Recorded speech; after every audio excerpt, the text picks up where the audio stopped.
আমাকে ভুলে যাওয়া যার পক্ষে সম্ভব, আমি চাই সে আমাকে এই মুহূর্তে ভুলে যাক। আমি আবার আমার সাথে কথা না বললে যার কিচ্ছুটি যায় আসে না, আমি চাই তার সাথে যেন আমার কোনোদিন কথা না হয়। গেছে জীবন আমার অভাব যাকে বিচলিত করে না, আমাকে ছাড়া যা দিব্যি চলে যায়, আমি চাই তার জীবনে আমার অনুপস্থিতি সব সময় থাকুক।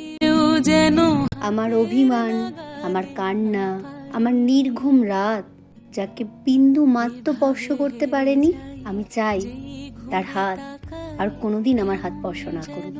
আলাদা আলাদা তাতে আমি কষ্ট পেলে পাই, ভেঙে গেলে যাই, একলা হলে হই। নিজের উপস্থিতির অবহেলা সহ্য করার থেকে তার অনুপস্থিতির নীরবতা ঢের ভালো। আমি আবার ক্লান্ত পথচারী।